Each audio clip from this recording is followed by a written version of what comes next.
ये जो रावण है ना, इसका भी विनाश हुआ है और हमारा भी विनाश हो रहा है। संसार में दिखाई तो ये दे रहा है कि हम बहुत विकास कर रहे हैं। जो विकास दिखाई दे रहा है ना, वह सच में विकास नहीं है, वो हमारा विनाश हो रहा है। प्यारे, रावण का विनाश क्यों हुआ?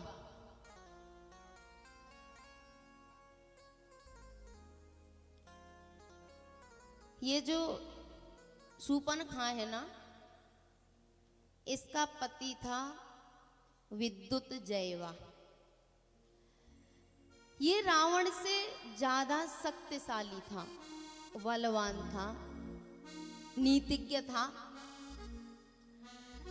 होना ये चाहिए था कि विद्युत जयवा जैसा संबंधी रिश्तेदार पाने के बाद रावण को खुशी होनी चाहिए थी कि मेरा इतना शक्तिशाली, नीतिज्ञ, बलवान संबंधी है। इसको कृतज्ञ होना चाहिए था परमात्मा का कि मुझे ऐसे ऐसे रिश्तेदार मिले हैं।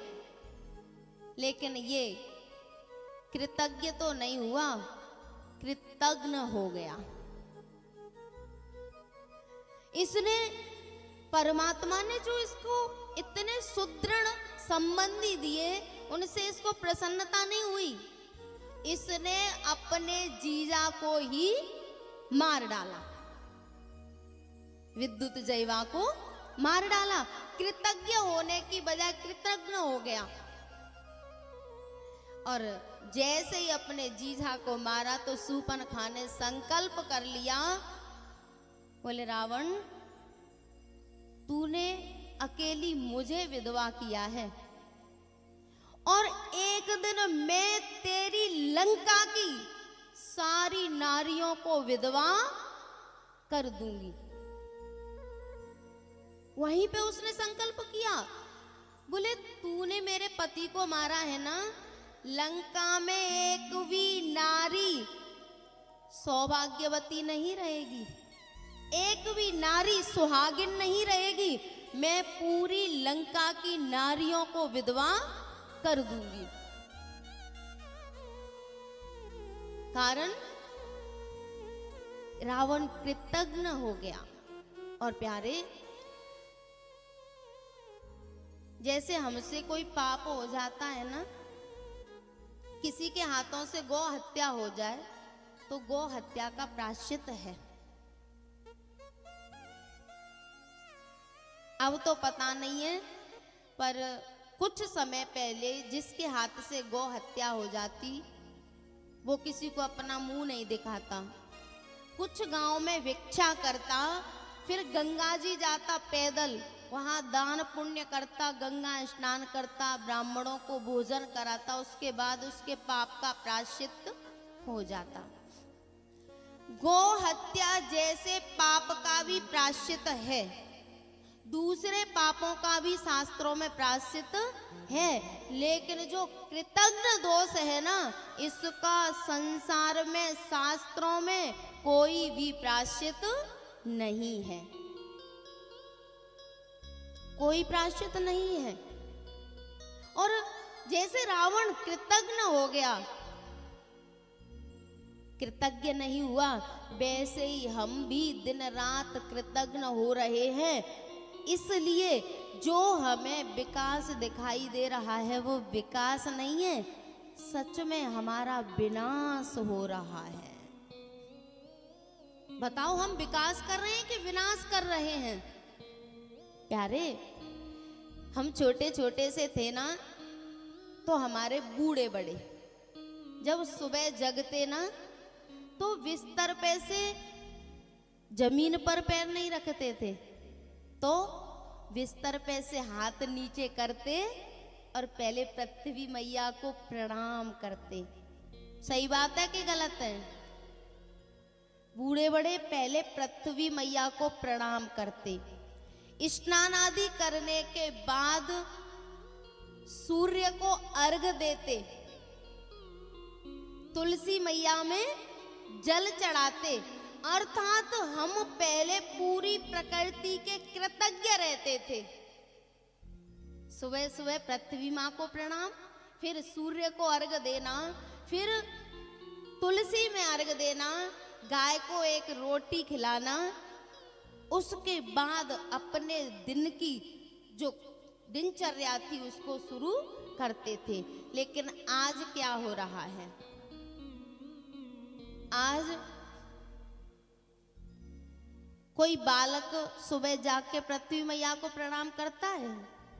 कभी भी कहता है कि माँ मैं दिन भर तेरे सीने पर पैर रख रख के घूमता हूं, तुझे बहुत बहुत धन्यवाद? नहीं कहता। कभी सूर्य भगवान को कहता है कि आप मुझे इतना प्रकाश दे रहे हो, आपको धन्यवाद? नहीं कहता। कभी तुलसी मैया को कहता है कि आप दिन भर मुझे ऑक्सीजन दे रही हो, आपको धन्यवाद? नहीं। कृतज्ञ होना तो अलग बात है प्यारे, हम जो हमें सब कुछ दे रहे हैं उनका विनाश और कर रहे हैं हम तो, प्रकृति का विनाश। और प्यारे, अगर किसी ने हमारे जीवन में थोड़ा सा भी कुछ सहयोग किया है, कुछ योगदान दिया है, यदि हम उसके कृतज्ञ हो जाते हैं तो यही हमारे विनाश का कारण है। घरों में देखा जाता है कि जो बालक होते हैं ना, माँ बाप अपना पूरा जीवन उनके पालन पोषण में बर्बाद कर देते हैं। बच्चा स्कूल जाता है ना, तो बच्चा स्कूल नहीं जा रहा, उसके माँ बाप जा रहे हैं। सुबह माँ जगती है, तैयार करती है, बाप स्कूल में छोड़ने जाता है, फिर लेने जाता है। इतनी सेवा करते हैं बालक की। कल गुरुदेव कह रहे थे ना कि माँ बाप से अच्छा नौकर इस संसार में कोई नहीं है। और जब हम पढ़ लिख जाते हैं, बड़े हो जाते हैं ना, तो उन्हीं माँ बाप से कहते हैं कि तुमने हमारे लिए क्या किया। तब थोड़ा सोच के देखो कि उन माँ बाप के दिल पर क्या बीतती होगी। और जब हम इतने कृतज्ञ हो रहे हैं, तभी तो हम दर दर की ठोकरें खाते फिर रहे हैं। बताओ, जो पढ़े लिखे हैं उनकी कहाँ कीमत है? सर्टिफिकेट लेके घूमते रहते हैं। सब जानते हैं कि इनकी जो विद्या है ना, अध्ययन है, वो संस्कार रहित है, आचरण रहित है। प्यारे, एक बार एक सज्जन जिसकी नौकरी थी, नौकरी करता था बाहर, बूढ़े माता पिता गांव में रहते थे। लेकिन बालक चाहे जितना बड़ा हो जाए, माँ बाप के लिए वो हमेशा बालक रहता है, छोटा रहता है। तो वो तो शहर में नौकरी करता और बूढ़े माँ बाप गांव में रहते, लेकिन मैया उसके लिए घी बना बना के रख लेती कि शहर में अच्छा घी नहीं मिलेगा तो पहुंचा दूंगी। बूढ़े बाप से कहा कि ये घी पहुंचा के आ जाओ बेटा के पास। तो तब इतना पैसा नहीं था कि गाड़ी में बैठ के शहर तक चले जाते, और साधन भी इतने नहीं थे। तो बूढ़ा बाप घी का डब्बा सर पे रख के और पैदल पैदल बेटे के दफ्तर तक पहुंच गया, ऑफिस तक। और बेटा कोई अधिकारी था, किसी अच्छी रैंक पे था। तो जो चपरासी होते हैं ना, दरवाजे पे बैठे रहते हैं, बाप ने जाके उससे कहा, बोले भैया फलाने सर हैं क्या? अपने बेटा को बोले फलाने सर हैं क्या? उसने कहा हाँ बाबा अंदर हैं। बोले मैं उनसे मिलना चाहता हूं। चपरासी ने पूछा कि आप कहां से आए हो? तो उसने कहा कि मैं उनके गांव से आया हूं। बोले ठीक है। चपरासी अंदर गया और जाके अपने मालिक से कहा, बोले सर आपके गांव से कोई व्यक्ति आया है, सिर पे एक डब्बा रखा है और आपसे मिलना चाहता है। उसने अंदर से ही देख लिया था, अब तो कैमरे लगे रहते हैं ना ऑफिसों में। उसने देख लिया कि कोई आया है। उस चपरासी ने पूछा, सर आपके गांव से एक व्यक्ति आया है और वो आपका कौन है? वो आपके लिए घी लेके आया है। उसने कहा, बोले घी को रख लो और उससे कह दो कि वो घर वापस चला जाए। बोले वैसे वो कौन है? तो बोला वो हमारा नौकर है। बेटा कह रहा है कि वो हमारा नौकर है।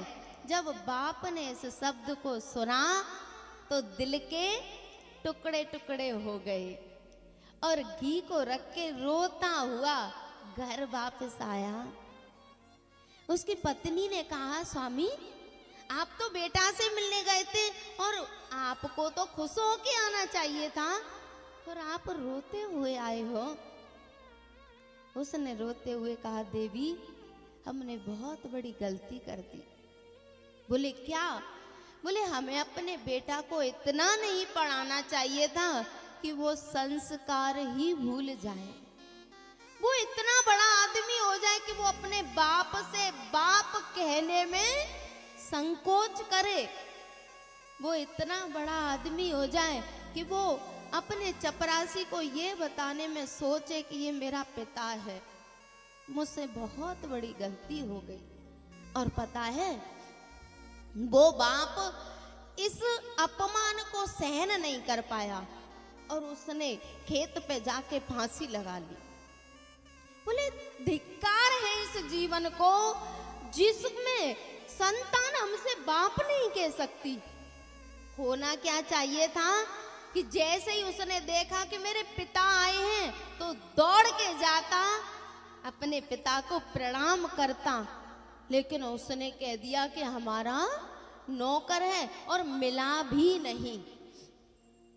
प्यारे, यही कृतज्ञता हमारे जीवन में विनाश कर रही है। धिक्कार है ऐसे पद को, धिक्कार है ऐसी पढ़ाई को, विद्या को, धिक्कार है ऐसी नौकरी को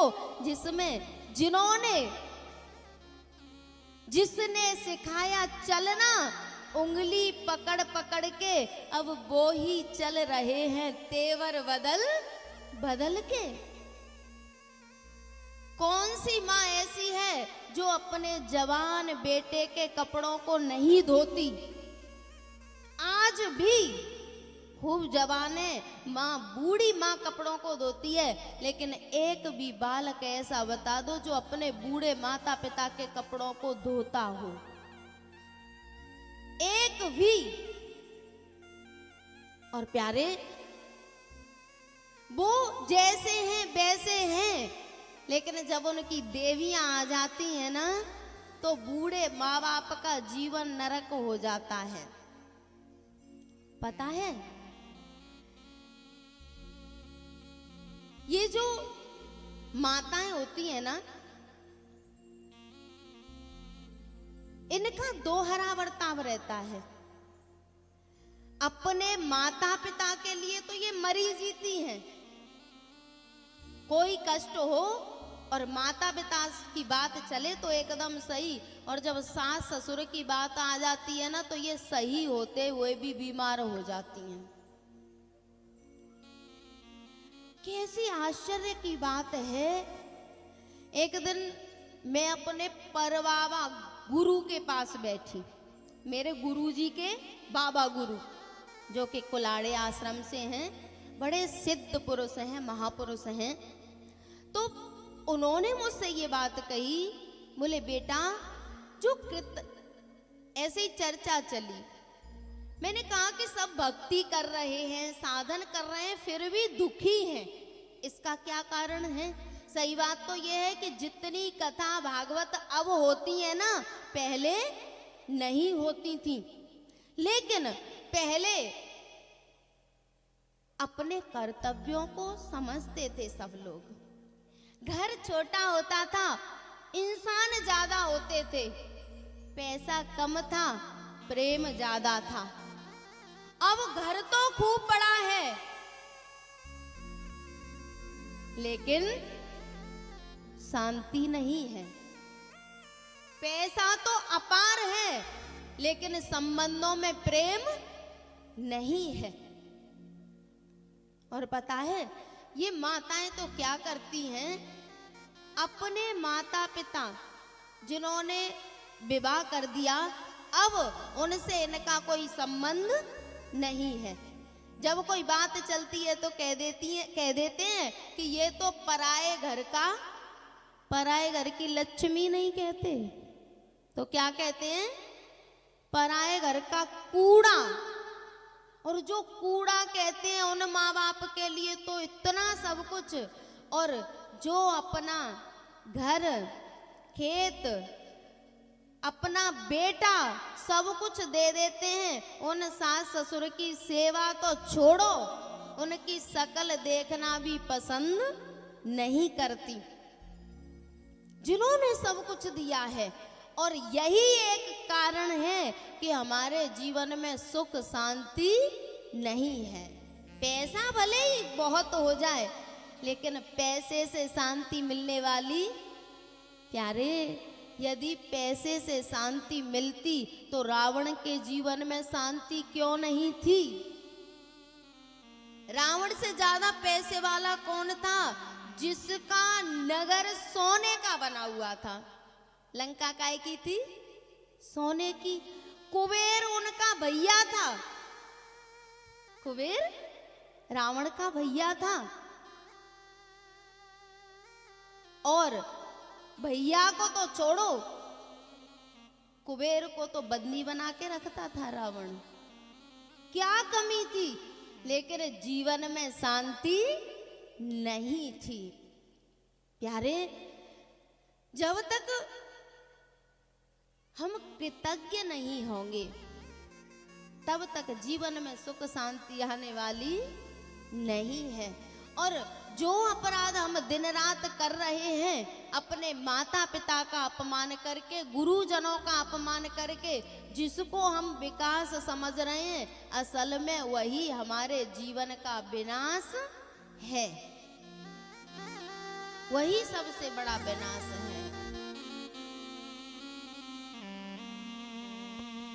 कर ले तीरथ चाहे पूजा,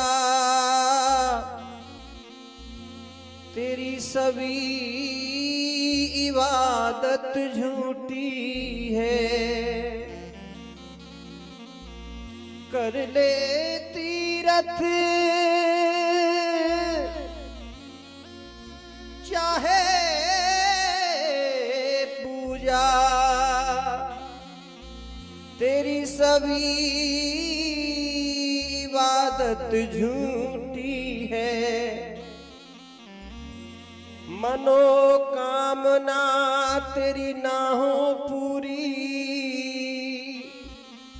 जो घर की मैया रूठी है।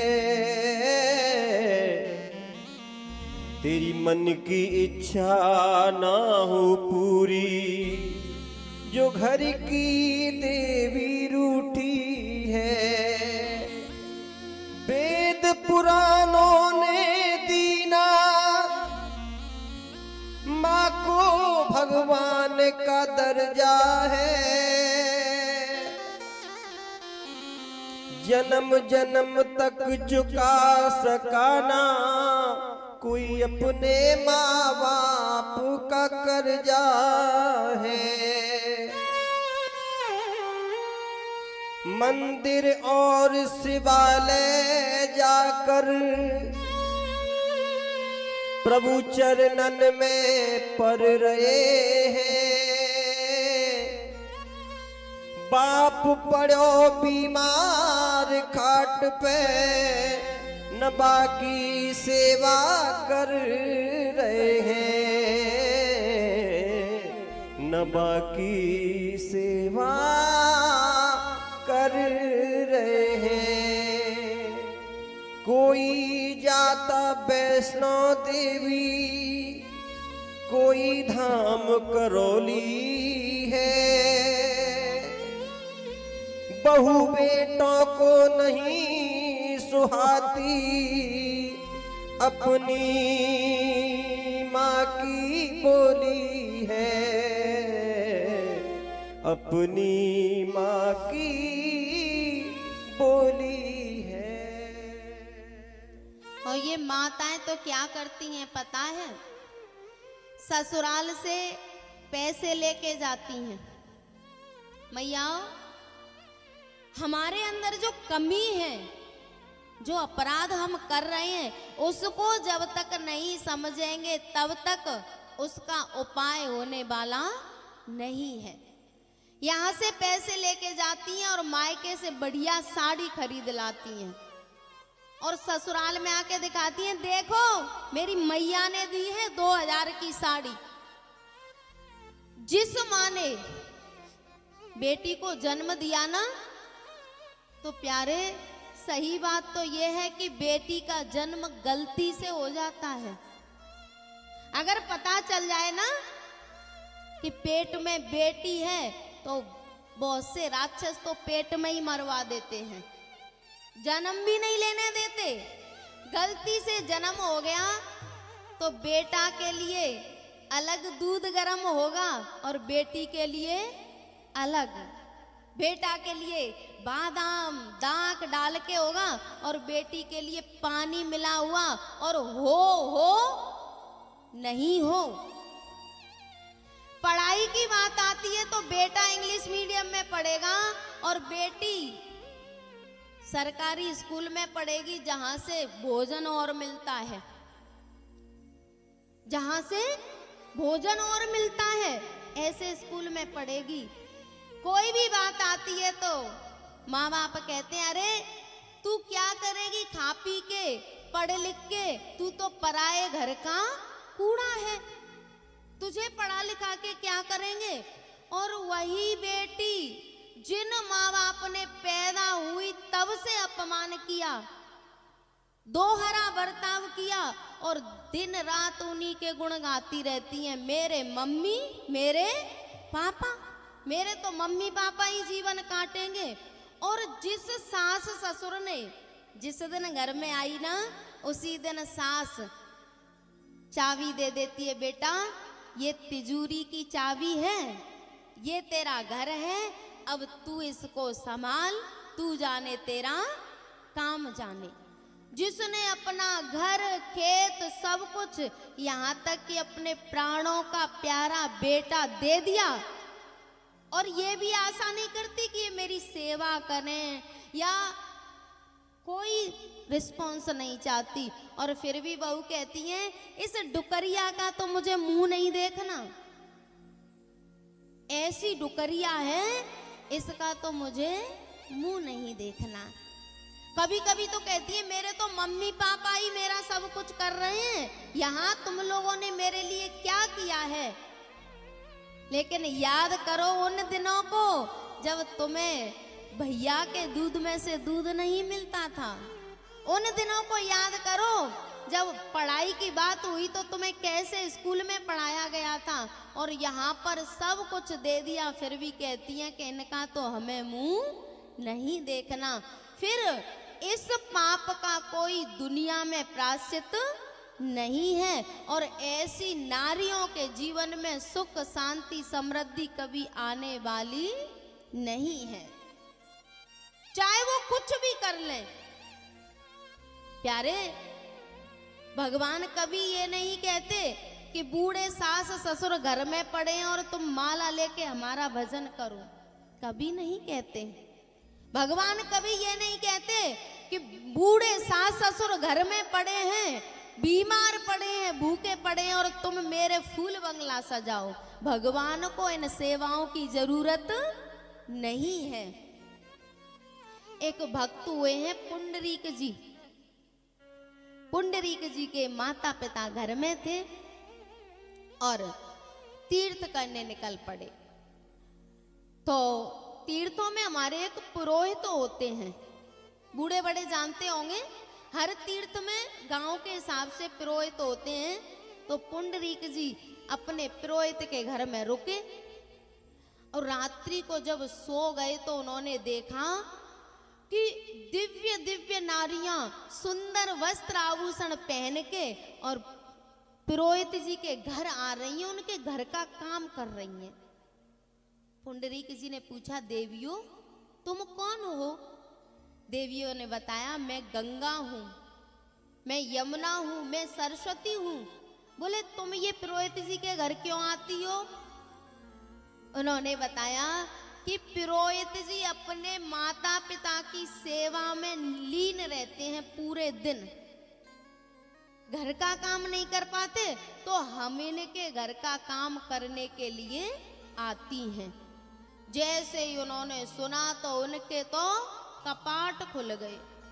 सोचने लगे कि बताओ, मैं अपने बूढ़े माता पिता को घर में छोड़ के तीर्थ करने आया हूँ और पुंडरीक जी अपने माता पिता की सेवा कर रहे हैं और सारे तीर्थ स्वयं चल के इनके घर आ रहे हैं। फिर वो तीर्थ नहीं गए, सीधे घर आए और उसी दिन से अपने माता पिता की सेवा करना शुरू कर दिया। और इतने मन से सेवा की कि एक दिन भगवान स्वयं रुक्मिणी जी को साथ लेके दर्शन देने आए। पुंडरीक जी माता पिता की सेवा कर रहे थे। भगवान ने कहा, पुंडरीक। बोले, कौन? बोले, हम भगवान। बोले, कैसे आए? भगवान ने कहा कि हम तुम्हें दर्शन देने आए हैं, तुम्हारी माता पिता की सेवा से हम बहुत प्रसन्न हैं, आप हमारे दर्शन कर लो। पुंडरीक जी ने भगवान की तरफ देखा भी नहीं। एक ईंट रखी थी उनके पास, उस ईंट को लेके ऐसे खिसका दिया कि लो इस पे खड़े हो जाओ और जब मैं सेवा से फ्री हो जाऊंगा, निवृत्त हो जाऊंगा, तो तुम्हारे दर्शन करूंगा। कैसा मन लग गया माता पिता की सेवा में और भगवान उस ईंट पे खड़े रहे। जब सेवा पूरी हो गई तो भगवान ने कहा, कुछ वरदान मांग लो। पुंडरीक जी ने कहा, बोले, जैसे मुझ पे कृपा की है ना, वैसे ही आप यहाँ पर सभी के ऊपर कृपा करो और इसी ईंट पर ऐसे ही खड़े रहो। जब तीर्थ करने गए तब भगवान नहीं मिले और प्यारे जैसे ही माता पिता की सेवा की तो भगवान वहां आए और वहीं वरदान दे दिया कि मैं यहीं रहूंगा। और पहले भगवान का नाम था इट्ठल नाथ, पर बदलते बदलते हो गया है विट्ठल नाथ, जो महाराष्ट्र में विट्ठल नाथ का मंदिर है। तो प्यारे, जब हम अपने माता पिता गुरुजनों की सेवा करते हैं ना, तो हमें कोई तीर्थ साधन करने की जरूरत नहीं पड़ती। भगवान ने कहा है खुद अपनी माँ से, अहम सर्वेषु भूतेषु, मैं सारे संसार में आत्मा रूप में विराजमान हूँ और जो तमवज्ञाय मर्त्य कुरुते अर्चा विडम्बनम्, अहं सर्वेषु भूतेषु भूतात्मावस्थितः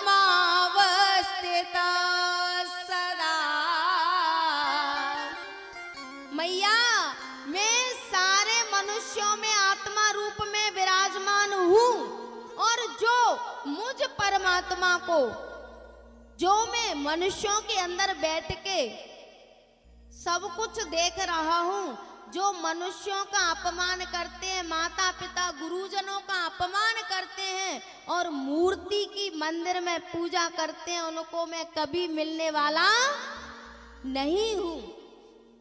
जीवन भर मूर्ति पूजा करो, लेकिन जब तक परमात्मा के सब जगह दर्शन नहीं करेंगे तब तक बात बनने वाली नहीं है। तम अवज्ञाए माम मर्त्य कुरुते अर्चा विडम्बनम, बोले मैं साक्षात संतों के रूप में भ्रमण करता हूँ, और जो मेरा अपमान करते हैं, मूर्ति की पूजा करते हैं, उनको मैं कभी मिलने वाला नहीं हूँ। तो प्यारे, हमको बस अपने माता पिता संतों की, गुरुजनों की सेवा करनी है, और कुछ ज्यादा करने की जरूरत नहीं है। माता पिता गुरु के कहने में जो चलेगा, वो सम्मान दुनिया देगी, फूलेगा और फलेगा। माता पिता गुरु के कहने में जो चलेगा, माता पिता गुरु के कहने में जो चलेगा, सम्मान दुनिया देगी, फूलेगा और फलेगा। माता पिता गुरु के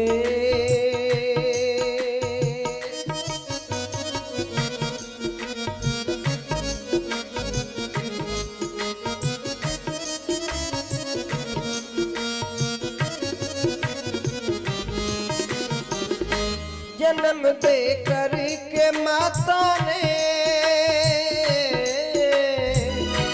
अपने आंचल में पाला है, अपने आंचल में पाला है, पिलाकर दूध ममता का, दिखाया एक उजाला है, दिखाया एक उजाला है। विश्वास का ये दीपक,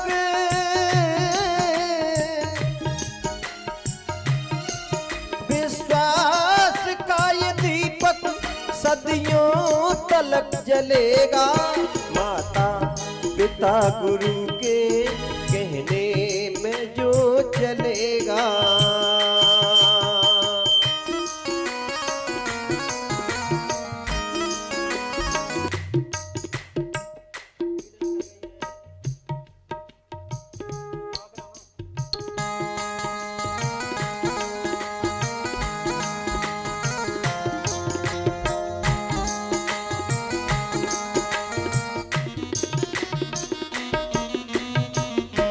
पकड़ उंगली पिताजी ने गुरु के पास पहुंचाया, गुरु के पास पहुंचाया, गुरु के मार्गदर्शन ने मेरी किस्मत को चमकाया, मेरी किस्मत को चमकाया। गुरुदेव का ये कहना,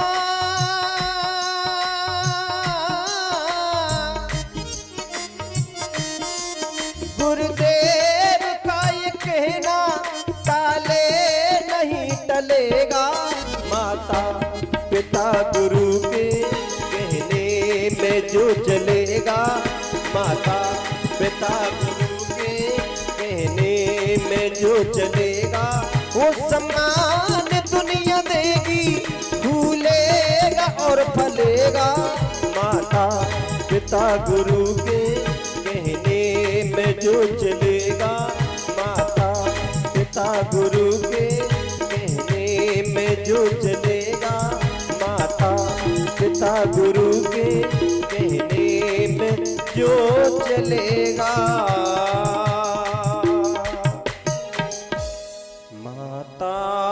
पिता गुरु के कहने में जो चलेगा, हो सम्मान दुनिया देगी, फूलेगा और फलेगा।